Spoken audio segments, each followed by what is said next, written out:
മറക്കാൻ കഴിയുന്ന വർഷങ്ങളല്ല. കഴിഞ്ഞുപോയ 2 വർഷക്കാലമുണ്ടല്ലോ. പടച്ചവനെ നമുക്കങ്ങ് പെട്ടെന്ന് മറന്നു കളയാൻ കഴിയുമോ?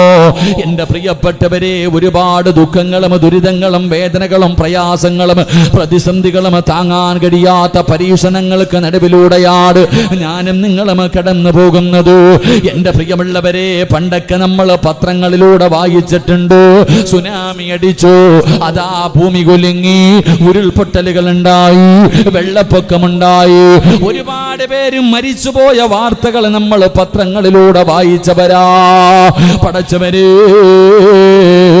ഇന്ന് ഉരുൾപൊട്ടൽ എന്താണെന്ന് നമുക്കറിയാം, വെള്ളപ്പൊക്കം എന്താണെന്ന് നമുക്കറിയാം, കൊടുങ്കാറ്റ് എന്താണെന്ന് നമുക്കറിയാം. ഇതെല്ലാം അല്ലാഹു സുബ്ഹാനഹു വ തആല നമ്മുടെ കണ്ണിന്റെ മുന്നിൽ ഇങ്ങനെ കാണിച്ചു തന്നിരിക്കുകയാ. ഞാനും നിങ്ങളും അനുഭവിച്ചു കൊണ്ടിരിക്കുകയാണ്. നമുക്കൊരു ധാരണയുണ്ടായിരുന്നു, ഒരിക്കലും ഇതൊന്നും നമ്മുടെ നാട്ടിലേക്ക് വരില്ലെന്നു. നമ്മൾ കേരളക്കാരാണല്ലോ, നമ്മുടെ ദൈവത്തിന്റെ സ്വന്തം നാട്ടുകാരാണല്ലോ. ഈ ദുരന്തങ്ങളൊന്നും നമ്മളെ തേടി വരില്ല എന്ന് ഞാനും നിങ്ങളും, എന്റെ പ്രിയമുള്ളവരെ, നമ്മളൊക്കെ കരുതിയിരുന്നത് അങ്ങനെയാ. ദൈവത്തിന്റെ സ്വന്തം നാടെന്ന് ഞാനും നിങ്ങളും പറയുമ്പോ, എന്റെ പ്രിയമുള്ളവരെ, അല്ലാഹുവിന്റെ വിശുദ്ധമായ ഖുർആൻ എടുത്തു നോക്കൂ. അല്ലാഹുവിന്റെ പരിശുദ്ധമായ ഖുർആൻ, വിശുദ്ധമായ ഖുർആൻ എടുത്ത് നോക്ക്. അല്ലാഹു ഒരു നാടിനെ കുറിച്ച് പറയുന്നുണ്ട്. ദൈവത്തിന്റെ സ്വന്തം നാടെന്ന് പറയാൻ കഴിയുന്ന, ദൈവത്തിന്റെ സ്വന്തം നാടെന്ന് പറയാൻ കഴിയുന്ന ഒരു നാടിനെ കുറിച്ച് അല്ലാഹുവിന്റെ ഖുർആൻ എവിടെന്ന് പറയുകയാ. ആ നാടിനെ കുറിച്ച് ഖുർആൻ പറയുന്നുണ്ട്. ആ ചരിത്രമൊന്ന് വായിച്ചു നോക്കണം സഹോദരാ. അല്ലാഹുവിന്റെ വിശുദ്ധമായ ഖുർആൻ പറയുകയാണ്, ലഖദ് കാന ലിസബബിൻ ഫീ മസ്കനിഹിം ആയാ ജന്നതാനി അനിൽ യമീനി വശിമാൽ ഖുലൂ മിൻ റിസ്ഖി റബ്ബികും വഷ്കുറൂ ലഹു ബൽദതൻ ത്വയ്യിബാ. അല്ലാഹുവേ, ദൈവത്തിന്റെ സ്വന്തം നാടെന്ന് പറയാൻ കഴിയുന്ന ഒരു നാടിനെ കുറിച്ച് അല്ലാഹുവിന്റെ ഖുർആനാണ് പറയുന്നത്. ഏത് നാടെന്നറിയുമോ? അല്ലാഹു ആ നാടിന് ചെയ്ത അനുഗ്രഹം എന്തെന്നറിയുമോ? എന്റെ പ്രിയമുള്ള സഹോദരാ, ആ നാട്ടിലൂടെ ഒരു പെണ്ണങ്ങാട്, പടച്ചവരെ, പഴവർഗ്ഗങ്ങൾ മാത്രമുള്ള ഒരു തോട്ടത്തിലൂടെ ഒരു പെണ്ണ് തന്റെ തലയില് കുട്ട വെച്ചിട്ട് നടന്നു പോയാ, അതാ പഴങ്ങൾ വീണിട്ട് ആ കുട്ട പോലും നിറയുമായിരുന്നു. പഴം പറക്കിയെടുക്കേണ്ട കാര്യമില്ല, മരത്തിൽ നിന്ന് പഴം തന്നെ വീണിട്ട് തന്റെ തലയിലിരിക്കുന്ന കുട്ട പോലും നിറഞ്ഞു പോകുന്ന ഒരു നാടുണ്ടായിരുന്നു. എന്റെ പ്രിയമുള്ളവരെ, അവിടെ എല്ലാവർക്കും ആരോഗ്യമാണ്, എല്ലാവർക്കും ആരോഗ്യമാണ്. പടച്ചവനെ, അവിടെ പകർച്ചവ്യാധികളില്ല. ആ നാട്ടിൽ ഒരു പകർച്ചവ്യാധിയുമില്ല. കാരണം എന്തെന്നറിയുമോ? അല്ലാഹുവിന്റെ റസൂൽ പറയുകയാ, ലം യകൂന ഫീഹാ, അല്ലാഹുവിന്റെ റസൂൽ അവിടെന്ന് പറയുകയാണ്, ബഗൂദുൻ വലാ ദുബാബുൻ വലാ അഖറബുൻ. അല്ലാഹുവിന്റെ പ്രവാചകൻ പറഞ്ഞു, അവിടെ ഒരു പകർച്ചവ്യാധിയുമില്ല. കാരണം ഈച്ചയാ നാട്ടിലില്ല, കൊതുവാ നാട്ടിലില്ല, തേളാ നാട്ടിലില്ല, പാമ്പാ നാട്ടിലില്ല, ഉപദ്രവശാലികളായ ഒരൊറ്റ ജീവജാലങ്ങളും അവിടെയില്ല. അല്ലാഹുവേ, അവിടെ പനി പരത്താരോ അല്ലെങ്കിൽ എന്തെങ്കിലും വൈറസ് പരത്താരോ പരത്തുന്ന ഒരൊറ്റ ജീവിയും ആ നാട്ടിലില്ല. എല്ലാവരും ആരോഗ്യവാന്മാരാണ്. എന്തെങ്കിലും ഒരു രോഗം പിടിപെട്ട് കഴിഞ്ഞാൽ, ഏതെങ്കിലും പകർച്ചവ്യാധി വന്നു കഴിഞ്ഞാൽ, അവിടത്തെ കാലാവസ്ഥ അതിന്റെ അണുക്കളെ നശിപ്പിച്ചു കളയുകയാ. എന്റെ പ്രിയമുള്ളവരെ, എല്ലാവരും സമ്പന്നന്മാരാണ്. പണമില്ലാത്തവരില്ല, അവിടെ കള്ളന്മാരില്ല, അവിടെ കൊള്ളക്കാരില്ല, അവിടെ പിടിച്ചു പറയില്ല, അവിടെ ദാരിദ്ര്യമില്ല. എല്ലാവരും സമ്പന്നന്മാരാണ്. അല്ലാഹു എല്ലാവർക്കും പണം കൊടുത്തു. എന്റെ പ്രിയമുള്ള സഹോദരാ, അങ്ങനെ ഒരു നാടുണ്ടായിരുന്നു. അല്ലാഹു ഒരുപാട് അനുഗ്രഹങ്ങൾ വാരിക്കോരി കൊടുത്ത നാടായിരുന്നു. പക്ഷേ ആ നാട്ടുകാര് അല്ലാഹനെ മറന്നപ്പോ, പടച്ചവനോട് ധിക്കാരം കാണിച്ചപ്പോ, സർവ്വതും മറന്നുകൊണ്ട് മതിമറന്ന് നടന്നപ്പോ, എന്റെ പ്രിയമുള്ളവരെ 13 പ്രവാചകന്മാരവരുടെ മുന്നിലേക്ക് കടന്നു ചെന്നു. ഒരാളെയും അവരംഗീകരിക്കാൻ തയ്യാറായില്ല. 13 പ്രവാചകന്മാരും പറയുന്നത് കേൾക്കാൻ തയ്യാറായില്ല. അവര് തോന്നിവാസം കാണിച്ചുകൊണ്ട് അഹങ്കരിച്ചുകൊണ്ട് എല്ലാവരും നടന്നപ്പോ അല്ലാഹു ആ നാടിന് കൊടുത്ത ശിക്ഷ എന്തെന്നറിയുമോ? അല്ലാഹു ആ നാടിന് കൊടുത്ത ശിക്ഷ എന്തെന്നറിയുമോ? 70 നദികളിൽ നിന്ന് ഒഴുകി വരുന്ന വെള്ളം ശേഖരിക്കുന്നതിന് വേണ്ടി ഒരു വലിയ അണക്കെട്ടവര് കെട്ടിയിരുന്നു. അതായിരുന്നു ആ നാടിന്റെ ഏറ്റവും വലിയ ഐശ്വര്യം. എന്റെ പ്രിയമുള്ളവരെ, അല്ലാഹു സുബ്ഹാനഹു വ തആല ആ അണക്കെട്ടങ്ങ് പൊട്ടിക്കുകയാണ്. ആ നാട് മുഴുവനും നശിച്ചുപോയി. ഒരൊറ്റ വെള്ളത്തിൽ ഒരു ഡാം പൊട്ടിക്കടിഞ്ഞപ്പോ ആ നാട് മുഴുവനും നശിച്ചു പോയെന്ന് അല്ലാഹുവിന്റെ ഖുർആൻ പറയുമ്പോ ഇന്നും ആ നാടുണ്ട് ചെറുപ്പക്കാരാ. ഇന്ന് ആ നാടിന്റെ അവസ്ഥ എന്തെന്നറിയുമോ? കള്ളിമുള്ളു ചെടികളും അല്ലാഹുവേ കൈക്കുന്ന മരങ്ങളും അല്ലാഹുവേ ശവപ്പറമ്പ് പോലെ പടച്ച റബ്ബ് ഇന്നും ആ ഭൂമി, ഇന്നും ഈ ഭൂമിയിൽ ആ നാടിന് അല്ലാഹു നിലനിർത്തിയിട്ടുണ്ട്. എന്റെ പ്രിയമുള്ളവരെ, അവർ അല്ലാഹുവിനെ മറന്നപ്പോൾ പടച്ച റബ്ബ് അവർക്ക് കൊടുത്ത ശിക്ഷ ഇതാണെന്ന് ഖുർആൻ എവിടെന്ന് പരിചയപ്പെടുത്തുമ്പോ എന്റെ പ്രിയമുള്ള സഹോദരാ, അല്ലാഹുവിനോട് നന്ദികേട് കാണിക്കാൻ തുടങ്ങിയപ്പോൾ പടച്ചവനെ നമുക്ക് പടച്ച റബ്ബിന്റെ അദാബുകൾ ഇങ്ങനെ കടന്നു വരികയാണ്. എല്ലാവരും ദുരിതങ്ങൾക്ക് നടുവിലൂടെ കടന്നു പോകുമ്പോ എന്റെ പ്രിയമുള്ള സഹോദരങ്ങള്, ഈ ദുരന്തങ്ങളൊക്കെ കടന്നു വരുമ്പോൾ അതാ തന്റെ ജീവിതകാലം മുഴുവനും കഷ്ടപ്പെട്ട് സമ്പാദിച്ചത് മുഴുവനും വെള്ളത്തിൽ ഇങ്ങനെ ഒലിച്ചു പോകുമ്പോ, എല്ലാ തകർന്ന് തരിപ്പണമാകുമ്പോ എന്ത് ചെയ്യണമെന്നറിയാതെ പടച്ചവനെ ക്യാമ്പുകളുടെ മുന്നിൽ എന്ത് ചെയ്യണമെന്നറിയാതെ ജനങ്ങളെ വല്ലാത്ത പ്രയാസത്തിലൂടെ കടന്നു പോകുമ്പോ എന്റെ പ്രിയമുള്ള സഹോദരാ, എന്റെ പ്രിയപ്പെട്ട പെങ്ങള്, നിങ്ങൾ ചോദിക്കാറുണ്ടല്ലോ അല്ലാഹു സംരക്ഷിക്കാമെന്ന് പറഞ്ഞിട്ടുണ്ടല്ലോ, പിന്നെ എന്തിനാ അല്ല എന്നെ കണ്ണുനീര് കുടിപ്പിക്കുന്നത്? എന്തിനാണ് അല്ലാഹു ഈ പ്രയാസങ്ങൾ തരുന്നത്? എന്തിനാണ് പടച്ചവനീ ദുഃഖങ്ങൾ തരുന്നത്? എന്റെ പ്രിയമുള്ളവരെ, അല്ലാഹുവിന്റെ പ്രവാചകൻ അവിടെന്ന് പറയുകയാ, എന്തിനാണ് അല്ലാഹു നിന്നെ കണ്ണുനീര് കുടിപ്പിക്കുന്നത്? നിനക്ക് സമാധാനം തരാത്തത്, കച്ചവടം നേരെയാകാത്തത്, സ്വന്തമായിട്ടൊരു വീട് കിട്ടാത്തത്, ഇതിന്റെയൊക്കെ കാരണം എന്തെന്നറിയുമോ?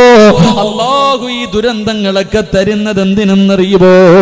നിന്റെ ഈമാൻ ഉറച്ച ഈമാനാണോ എന്ന് അളക്കുന്നതിന് വേണ്ടിയാണെന്ന് നബി മുഹമ്മദ് മുസ്തഫ സല്ലല്ലാഹു അലൈഹി വസല്ലമ തങ്ങൾ പറയുകയാ. എന്തിനാണ് അല്ലാഹു ഈ പരീക്ഷണങ്ങൾ തരുന്നതെന്നറിയുമോ? നീ യഥാർത്ഥ വിശ്വാസി ാണോ? നീ ഈമാനുള്ളവനാണോ? നീ അല്ലാഹുവിനെ കൊണ്ട് വിശ്വസിക്കുന്നവനാണോ?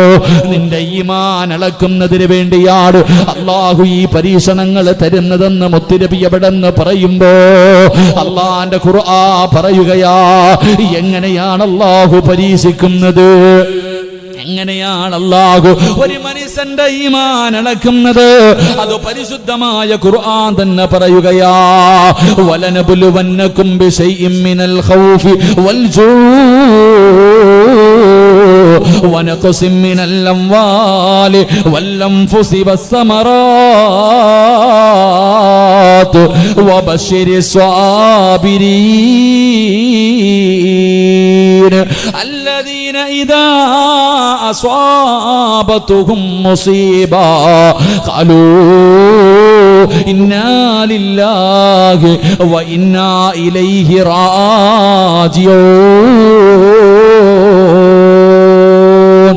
അല്ലാഹുവിന്റെ വിശുദ്ധമായ ഖുർആൻ അവിടെന്ന് പറയുകയാ, എന്റെ പ്രിയമുള്ളവരെ, നിസ്കരിക്കുന്നവനും അല്ലാഹുവിനെ ഭയന്ന് ജീവിക്കുന്നവരും നല്ല കാര്യം ചെയ്യുന്നവരും ഒരു വിപത്ത് വരുമ്പോൾ എല്ലാവരെയും ബാധിക്കുന്നു. പെരുന്നാളിൻ്റെ അന്ന് വരെ എൻ്റെ പ്രിയമുള്ളവരെ വെള്ളപ്പൊക്കത്തിൽ നിസ്കരിക്കാൻ പോലും കഴിയാതെ, ഇടാൻ വസ്ത്രമില്ലാതെ, കഴിക്കാൻ ഭക്ഷണമില്ലാതെ മരണവീട് പോലെ ആയ എത്രയോ വീടുകളുണ്ട്. ഈ പരീക്ഷണങ്ങളൊക്കെ അല്ലാഹു തരുന്നത് എന്തുകൊണ്ടെന്നറിയോ? നിന്റെ ഈമാൻ ഉറച്ച ഈമാനാണോ എന്ന് ടെസ്റ്റ് ചെയ്യാൻ വേണ്ടിയാണെന്ന് നബി മുഹമ്മദ് മുസ്തഫ ഉറക്കെ പറഞ്ഞു. നബി മുഹമ്മദ് മുസ്തഫ നമ്മളൊക്കെ പറയാറുണ്ട്, നമ്മളൊക്കെ മുസ്ലിമീങ്ങളാ. ഈമാൻ കാര്യം അള്ളാഹുവിനെ കൊണ്ട് വിശ്വസിക്കണം. ഞാൻ അള്ളാഹെ കൊണ്ട് വിശ്വസിച്ചിട്ടുണ്ട്, ഞാൻ മുസ്ലിമാണ്. സിറാജുദ്ദീൻ, ഞാൻ ദീൻ, അള്ളാഹിന്റെ ദീനിന്റെ വിളക്ക്, എൻ്റെ പേര്. എല്ലാരും മുസ്ലിമീങ്ങളാ. അപ്പൊ അല്ല ഇതൊക്കെ തരുന്നത് നീ മുസ്ലിമാണോ, യഥാർത്ഥ മുസ്ലിമാണോ, അതോ കപട വിശ്വാസിയാണോ? എടാ, നാവ് കൊണ്ട് അള്ളാഹിനെ വിശ്വസിക്കുന്നവനാണോ, ഹൃദയം കൊണ്ട് വിശ്വസിക്കുന്നവനാണോ എന്ന് അളക്കാനാണെന്ന് നബിയനാ റസൂലുള്ളാഹി. തഴമ്പിലും താടിയിലൊന്നും ഒരു കാര്യമില്ലട്ടാ. ഞാൻ പറഞ്ഞത് തഴമ്പിലും താടിയിലൊന്നുമല്ല കാര്യം. ഒരു മനുഷ്യൻ യഥാർത്ഥ വിശ്വാസിയാണോ എന്ന് അള്ളാഹു ടെസ്റ്റ് ചെയ്യാനാ ഇതൊക്കെ റബ്ബ് നമുക്ക് തരുന്നത്. അള്ളാഹു പഠിക്കാൻ ഭാഗ്യം നൽകുമാറാകട്ടെ. അനുഗ്രഹിക്കുമാറാകട്ടെ. അല്ലാതെ അള്ളാഹിക്ക് നിന്നെ വെറുപ്പുള്ളത് കൊണ്ടൊന്നും അല്ലട്ടാ. അള്ളാഹിക്ക് നിന്നെ വെറുപ്പോ ദേഷ്യമോ ഒന്നും ഉള്ളത് കൊണ്ടല്ല. അള്ളാഹിക്ക് നിന്നോട് സ്നേഹമുള്ളത് കൊണ്ടാണ്, നിനക്ക് സ്വർഗം തരുന്നതിന് വേണ്ടിയാ. അള്ളാഹു മനസ്സിലാക്കാൻ ഭാഗ്യം നൽകുമാറാകട്ടെ. എൻ്റെ പ്രിയമുള്ള സഹോദരങ്ങളെ, നിങ്ങൾ ആലോചിച്ച് നോക്കിയ മനോഹരമായ നാട്. പണ്ടൊക്കെ ഉരുൾപൊട്ടൽ കേരളത്തിൽ എവിടെയെങ്കിലും പൊട്ടിയിട്ടുണ്ടോ? വെള്ളപ്പൊക്കം എന്നവരാണ്. പതിറ്റാണ്ടുകൾക്ക് ശേഷമാണ് ഒരു വെള്ളപ്പൊക്കം നമ്മുടെ രാജ്യം, നമ്മുടെ നാട് കണ്ടത്. എൻ്റെ പ്രിയമുള്ളവരെ, കാറ്റിനൊക്കെ ഓരോ പേരാപ്പ. ഓക്കി എന്തൊക്കെ പേരാ ഇല്ലേ, ഓരോ പേരുകൾ. കാറ്റിനൊക്കെ ഓരോരോ പേരുകൾ. കടലൊക്കെ പണ്ടൊന്ന് കടൽ കരയിലേക്ക് കയറി വന്നാൽ ഭയം, ഇന്നിറങ്ങിയാലും ഭയം. ഇതൊക്കെ കാലം ഇങ്ങനെ മാറി. ഒരിക്കലും വെള്ളം കയറില്ല എന്ന് കരുതിയ സ്ഥലങ്ങളൊക്കെ ആ വെള്ളത്തിനടിയിൽ. പന്തളത്തൊക്കെ ജീവിതത്തിൽ വെള്ളം വരുമെന്ന് കരുതിയതാണോ? കയറിയില്ലേ? ചെങ്ങന്നൂരും തിരുവല്ലയും എല്ലാം വെള്ളത്തിൽ. എവിടെ? എൻ്റെ പ്രിയപ്പെട്ടവരെ, ഈ റമളാനിൽ ഈ പെരുന്നാൾ കഴിയുമ്പോൾ പടച്ചവനെ വയനാടും നിലമ്പൂരും എല്ലാം പോയില്ലേ? അള്ളാഹു എല്ലാവർക്കും സമാധാനം നൽകി അനുഗ്രഹിക്കുമാറാകട്ടെ. മരണപ്പെട്ടവർക്ക് അള്ളാഹു ഷഹീദിൻ്റെ കൂലി കൊടുത്ത് അനുഗ്രഹിക്കുമാറാകട്ടെ. എൻ്റെ പ്രിയമുള്ള സഹോദരങ്ങളെ, അപ്പം ജീവിതത്തിൽ പ്രയാസങ്ങളൊക്കെ ഇങ്ങനെ നേരിടുമ്പോൾ അല്ല ചോദിച്ച എന്തെന്നറിയോ? അം ഹസിബുത്തും മൻ തദ്ഖുലുൽ ജന്ന. അല്ല ചോദിക്കുക, സ്വർഗ ഓസിന് കിട്ടുമെന്ന് നീ കരുതിയോന്ന്? അതന്നെ അല്ല നമ്മളോട് ചോദിക്കുക. എടാ, സ്വർഗം വെറുതെ അങ്ങ് കയറിപ്പോകാൻ പറ്റുന്ന ഒരു സ്ഥലമാണെന്ന് നീ കരുതിയോ? ഇല്ലടാ അനിയ, സ്വർഗ ഓസിന് കിട്ടൂലടാ. അല്ല പറയുകയാ, ഫലമ്മാ യഅതികും മസലുൽ ലദീന ഖലൗ മിൻ ഖബലികും. നിന്റെ മുൻഗാമികൾ അനുഭവിച്ചതുപോലെ നീയും അനുഭവിക്കാതെ അള്ളാഹുവിൻ്റെ സ്വർഗം നിനക്ക് ലഭിക്കില്ലെന്ന് അള്ളാഹുവിൻ്റെ വിശുദ്ധ ഖുർആൻ. അള്ളാഹു നമുക്ക് ഈമാൻ നൽകി അനുഗ്രഹിക്കുമാറാകട്ടെ. എൻ്റെ പ്രിയമുള്ള സഹോദരങ്ങളെ, നമ്മൾ ഇന്നത്തെ ഈ കാലഘട്ടവുമായി നമ്മളൊന്ന് ചിന്തിച്ചു നോക്ക്. ഇന്നത്തെ വിഷയം, നമ്മൾ ജീവിക്കുന്ന ഈ കാലഘട്ടവുമായി ഇന്നത്തെ ഈ വിഷയത്തെ നിങ്ങളൊന്ന് ചേർത്ത് വായിച്ചു നോക്ക്. എൻ്റെ പ്രിയമുള്ള സഹോദരങ്ങളെ, മഹാനായ നബി മുഹമ്മദ് മുസ്തഫ സല്ലല്ലാഹു അലൈഹി വസല്ലമ തങ്ങൾ അല്ലാഹുവിന്റെ പ്രവാചകനെ കുറിച്ച് മക്കക്കാർക്ക് പറയാനൊന്നേ ഉള്ളൂ. 40ാമത്തെ വയസ്സാകുന്നത് വരെ മുത്തുനബിയെ കുറിച്ച് അല്ലമീൻ, അല്ലാഹുവേ, ആരും എത്ര വലിയ മനുഷ്യനും പ്രവാചകനെ കണ്ടാല് ബഹുമാനിക്കുകയാണ്. മുഹമ്മദിനെ കുറിച്ച് നല്ലതല്ലാതെ മക്കക്കാരൊന്നും പറയാറില്ല. ഏത് കാര്യത്തിനും മുഹമ്മദിന്റെ അഭിപ്രായം ചോദിക്കുമായിരുന്നു. എല്ലാവരും ബഹുമാനിച്ചിരുന്ന, ആദരിച്ചിരുന്ന, സത്യസന്ധനെന്ന് വിളിച്ചിരുന്ന മുത്തുനബി മുഹമ്മദ് മുസ്തഫ സല്ലല്ലാഹു അലൈഹി വസല്ലമ തങ്ങള് ആ അല്ലാഹുവിന്റെ പ്രവാചകന് 40ാമത്തെ വയസ്സിൽ പടച്ചവനെ ഗാർസബുർ എന്ന് പറയുന്ന ഗുഹയ്ക്കകത്തിരിക്കുമ്പോ മുത്തുനബിയുടെ ചാരത്തേക്ക് കടന്നു വന്നു മുഖറബുൽ അംലാഖ് മലക്ക് ജിബ്രീൽ അലൈഹിസ്സലാം കടന്നു വന്നു. അല്ലാഹുവിന്റെ പ്രവാചകന്റെ മുന്നിലേക്ക് ജിബ്രീൽ എന്ന് പറയുന്ന മലക്ക് കടന്നു വന്നു. അല്ലാഹുവിന്റെ വിശുദ്ധമായ ഖുർആനിലെ 1ാമത്തെ ആയത്ത് ഓതി കൊടുക്കുകയാ. ഇഖ്റഅ ബിസ്മി റബ്ബിക്കല്ലദീ ഖലഖ് ഖലഖൽ ഇൻസാന മിൻ അലഖ് ഇഖ്റഅ വറബ്ബുക്കൽ അക്റമുല്ലദീ അല്ലമ ബിൽ ഖലം. പരിശുദ്ധമായ ഖുർആനിന്റെ 1ാമത്തെ ആയത്ത് മുത്തുനബിയുടെ ചാരത്ത് വന്നിട്ട് ജിബ്രീൽ എന്ന് പറയുന്ന മലക്ക് ഓതി കൊടുത്തു. അല്ലാഹുവിന്റെ പ്രവാചകനെ പേടിച്ച് വിറച്ചുകൊണ്ട് ഇറങ്ങി ഓടുകയാണ്. എന്റെ പ്രിയമുള്ളവരെ, അവിടുന്ന് നുബൂവത്ത് കിട്ടിക്കഴിഞ്ഞപ്പോ അല്ലാഹുവിന്റെ പ്രവാചകനെ മക്കയിലെ ഖുറൈശികളെ വിളിച്ചിട്ടു, അതാ തന്റെ നാട്ടുകാരെ വിളിച്ചിട്ട് അവിടുന്ന് പറഞ്ഞു കൊടുത്തു, ഏകനായ ഒരു ദൈവമുണ്ട്, ആ ദൈവത്തിന്റെ പ്രവാചകനാണ് ഞാനെന്ന് മുത്തുനബി പറയുമ്പോ ഇന്നലെ വരെ അല്ലമീൻ എന്ന് വിളിച്ച, സത്യസന്ധനെന്ന് എന്ന് വിളിച്ച എല്ലാവരും ആദരിച്ചിരുന്ന ആ മുത്തുനബി അവര് വിളിച്ചു കള്ളം പറയുകയാ. മുഹമ്മദ് കള്ളനാണ്, മുഹമ്മദിന് പ്രാന്താണ് എന്ന് പറഞ്ഞുകൊണ്ട് നാട്ടുകാര് മുഴുവനും കുടുംബക്കാര് മുഴുവനും അള്ളാഹുവിന്റെ പ്രവാചകനെ അവിടെ നിന്ന് കളിയാക്കുമ്പോ എന്റെ പ്രിയമുള്ളവരെ മുത്തുനബി പ്രബോധനവുമായി ഇറങ്ങി ചെല്ലുമ്പോൾ അള്ളാഹുവേ മുത്തുനബിയുടെ ഉപദേശം കേട്ടു അള്ളാഹുവിന്റെ ദീനിനെ കുറിച്ച് മനസ്സിലാക്കിയിട്ട് മുസ്ലിമീങ്ങൾ ഇസ്ലാമിലേക്ക് കടന്നു വരികയാ. അള്ളാഹുവിന്റെ ദീനിന്റെ കുടക്കീടിലേക്ക് മുസ്ലിമീങ്ങൾ അങ്ങോട്ട് കടന്നു വരാൻ തുടങ്ങുമ്പോ എന്റെ പ്രിയമുള്ളവരെ നേരിടേണ്ടി വന്നത് വല്ലാത്ത പീഡനങ്ങളാ. മുസ്ലിമായതിന്റെ പേരില് നേരിടേണ്ടി വന്നത് വല്ലാത്ത പീഡനങ്ങളാ. അല്ലാഹുവിന്റെ പ്രവാചകനും തന്റെ കുടുംബവുമുണ്ടല്ലോ. ശൈബ് അബീ താലിബ് എന്ന് പറയുന്ന മലകൾക്ക് ചെരുവില്, ആ മലഞ്ചെരുവിൽ അല്ലാഹുവിന്റെ പ്രവാചകനും തന്റെ കുടുംബവും പടച്ചവനെ 3 കൊല്ലമാണ് കിടന്നത്. 3 കൊല്ലമാണ് ഇവിടെ കിടന്നത്.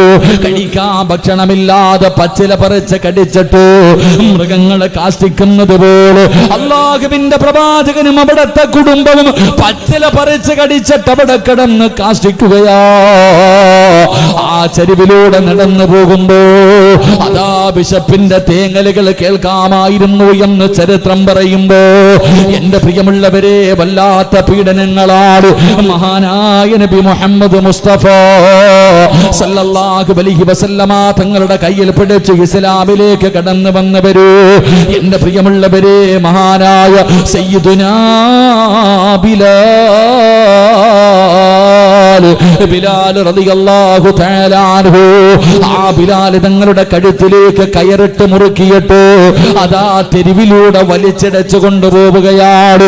ബിലാൽ റളിയല്ലാഹു തആല അൻഹുവിനെ പടുത്ത് കിടക്കുന്ന മലരാരുണ്യത്തിലെ മലർത്തി കിടത്തിയിട്ട് കരിമ്പാറയെടുത്ത് നെഞ്ചത്ത് വെച്ചിട്ട് ചാട്ടവാറ് കൊണ്ട് തല്ലുകയാ. എന്തിനാ റോഡിലൂടെ വലിച്ചതെന്നറിയുമോ? എന്തിനാണ് കഴുത്തിൽ കയറിട്ട് വലിച്ചതെന്നറിയുമോ? എന്തിനാണ് ചാട്ടവാറ് കൊണ്ട് തല്ലുന്നതെന്നറിയുമോ? കുടിക്കാൻ വെള്ളം കിട്ടാതെ ദാഹിച്ച് കിടന്ന് വലിയുമ്പോ, തൊണ്ട പൊട്ടിയിട്ട് കിടന്ന് വെള്ളത്തിന് വേണ്ടി യാചിക്കുമ്പോ ഒട്ടകത്തിന്റെ മൂത്രമെടുത്ത് കൊണ്ടുവന്ന് ബിലാൽ തങ്ങളുടെ വായിലൊഴിച്ചു കൊടുക്കുകയാ. കൊല ചെയ്തതിന്റെ പേരിലല്ല, മോഷണം നടത്തിയതിന്റെ പേരിലല്ല, വ്യഭിചരിച്ചതിന്റെ പേരിലല്ല, ഏതെങ്കിലും പാപങ്ങൾ ചെയ്തതിന്റെ പേരിലല്ല, രാജ്യത്തിനെതിരെ പ്രവർത്തിച്ചതിന്റെ പേരിലല്ല, പിന്നെ എന്തിനെന്നറിയുവോ? മുസ്ലിമായതിന്റെ പേരിലാ. അല്ലാഹുവിന്റെ ദീനിനെ കൊണ്ട് വിശ്വസിച്ചതിന്റെ പേരില് ബിലാൽ റളിയല്ലാഹു തആല അൻഹുവിനെ മലരാരുണ്യത്തിലിട്ട് തന്റെ നേതാക്കന്മാർ തന്റെ യജമാനനെ വിടന്ന് തല്ലിച്ചതക്കുകയാ.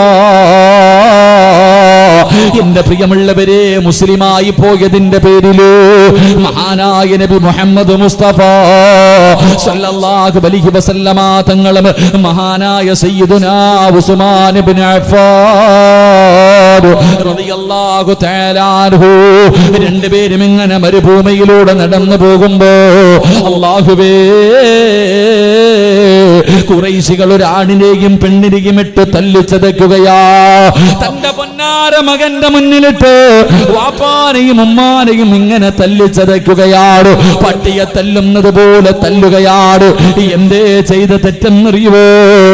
അല്ലാഹുവിന്റെ ദീനിനെ കൊണ്ട് വിശ്വസിച്ചതിന്റെ പേരിലാ. എന്റെ പ്രിയമുള്ളവരെ, എന്ത് ചെയ്തിട്ടും അവര് പദത്തിൽ നിന്ന് തിരിച്ചു വരാതിരിക്കുമ്പോ എന്തേ ചെയ്തതെന്നറിയുവോ? ആരെയാണ് തല്ലിച്ചതയ്ക്കുന്നതെന്നറിയോ? മഹദി സുമയ്യ ബീബി റളിയല്ലാഹു തആല അൻഹ, അമ്മാർ റളിയല്ലാഹു തആല അൻഹു, യാസിർ റളിയല്ലാഹു തആല അൻഹു ഒരു ഭാര്യയെയും ഭർത്താവിനെയും മകനെയും ഇട്ട് തല്ലിച്ചതയ്ക്കുകയാ. എന്ത് ചെയ്തിട്ടും ദീനിൽ നിന്ന് തിരിച്ചു വരാതിരിക്കുമ്പോ എന്തേ ചെയ്തതെന്നറിയുമോ? അതാ തീ കത്തിക്കുകയാണ്. അതാ തീ കത്തിക്കുകയാണ്. ആ കത്തിക്കൊണ്ടിരിക്കുന്ന തീക്കകത്തേക്ക് സുമയ്യ ബീബി റളിയല്ലാഹു തആല അൻഹയുടെ പ്രിയപ്പെട്ട ഭർത്താവിന് കൈകാലുകൾ കെട്ടികെട്ട് കത്തിക്കൊണ്ടിരിക്കുന്ന തീയിലേക്ക് തല താഴ്ത്തുകയാണ്. തലകീഴായി കെട്ടി നിർത്തുകയാണ്. അവിടുന്ന് തീ ഇങ്ങനെ പടർന്നു പിടിക്കുകയാണ്. തന്റെ പച്ചയിറച്ചി തീ കാരണം ഇങ്ങനെ കത്തുകയാണ്. തന്റെ പ്രിയപ്പെട്ട ഭർത്താവ് തീക്കകത്ത് കിടന്ന് നിലവിളിക്കുന്നത് കണ്ടപ്പോ സുമയ്യ ബീബി റളിയല്ലാഹു തആല ഓടി വന്നിട്ട് തന്റെ പ്രിയപ്പെട്ട ഭർത്താവിനെ തീയിൽ നിന്ന് വെളിയിലേക്ക് തള്ളിയിടുകയാ. അതാ ശരീരം മുഴുവനും തീ ഇങ്ങനെ പടരുകയാണ്. അവസാനം അതാ മണലിന്റെ മുകളിൽ കിടന്ന് ഉരുളുകയാണ്. തന്റെ പ്രിയപ്പെട്ട ഭർത്താവിന്റെ ശരീരത്തിലെ തീയങ്ങണഞ്ഞു. അതാ പച്ചയിറച്ചി കരിഞ്ഞിരിക്കുകയാണ്. വേദന സഹിക്കാതെ പിടഞ്ഞുകൊണ്ടിരിക്കുമ്പോ അതാ വരുന്നു നബി മുഹമ്മദ് മുസ്തഫ സല്ലല്ലാഹു അലൈഹി വസല്ലമ തങ്ങള് മുത്തുനബി കാഴ്ച ഇങ്ങനെ കാണുകയാണ്. അവിടുന്ന് ചോദിക്കുന്നു, നബിയേ യാ റസൂലല്ലാഹ്, അല്ലാഹുവിന്റെ നബിയേ, അവസാനം വരെ ഈ പീഡനങ്ങളാണോ നബിയേ? അല്ലാഹുവിന്റെ റസൂൽ അവിടുന്ന് വിളിച്ചു, സുമയ്യ, നീയും നിന്റെ കുടുംബവും സ്വർഗത്തിലാണ്. സുമയ്യ, നീയും നിന്റെ കുടുംബത്തിലും സ്വർഗത്തിലാ. പറയുന്നത് അല്ലാഹുവിന്റെ പ്രവാചകനാ. ആ സമയത്ത് ഭാര്യ ഭർത്താവിനോട് പറഞ്ഞു കൊടുത്തത് എന്തെന്നറിയുമോ? ശരീരം മുഴുവനും കത്തിക്കരിഞ്ഞിട്ട് മരണത്തോട് മല്ലടിച്ചു കൊണ്ടിരിക്കുന്ന പ്രിയപ്പെട്ട ഭർത്താവിനോട് സുമയ്യ ബീബി റളിയല്ലാഹു തആല അവിടുന്ന് വിളിച്ചു പറഞ്ഞത് എന്തിനെന്നറിയുമോ? ഇവര് നമ്മളെ തുണ്ടം തുണ്ടമായി വെട്ടിമുറിച്ചാൽ, ഇവരെന്തൊക്കെ ദ്രോഹങ്ങൾ നമ്മളോട് ചെയ്താൽ, നമ്മളെ ഇവന്മാര് കൊന്നുകളഞ്ഞാൽ അല്ലാഹുവിന്റെ ദീൻ വലിച്ചെറിയല്ലേ, ഇവന്മാരുടെ മുന്നിൽ തോറ്റുകൊടുക്കല്ലേ. ഉറക്കെ പറ അല്ലാഹു വഹദ്, അല്ലാഹു വഹദ്. പ്രിയപ്പെട്ട ഭർത്താവിന് ഭാര്യ ഇങ്ങനെ ധൈര്യം കൊടുക്കുന്നത് കണ്ടപ്പോ അബൂജഹലിന് സഹിക്കാൻ കഴിഞ്ഞില്ല. അബൂജഹലിനെ സഹിക്കാൻ കഴിഞ്ഞില്ല. ഒരു കുന്തമെടുത്തിട്ട് സുമയ്യ ബീബി റളിയല്ലാഹു തആല അൻഹയുടെ പുറകിലൂടെ കുത്തിയിറക്കുകയാ. അതാ തന്റെ വയറ് തുളച്ചിട്ട് വെളിയിലേക്ക് കമ്പി വന്നു. സുമയ്യ ബീവിയെ ചവിട്ടി തറയിലിട്ടു. ആ മരണത്തോട് മല്ലടിക്കുമ്പോഴും ഭർത്താവിനെ വിളിച്ചിട്ട് പറഞ്ഞു, തോറ്റുകൊടുക്കല്ലേ, അല്ലാഹു വഹദ്.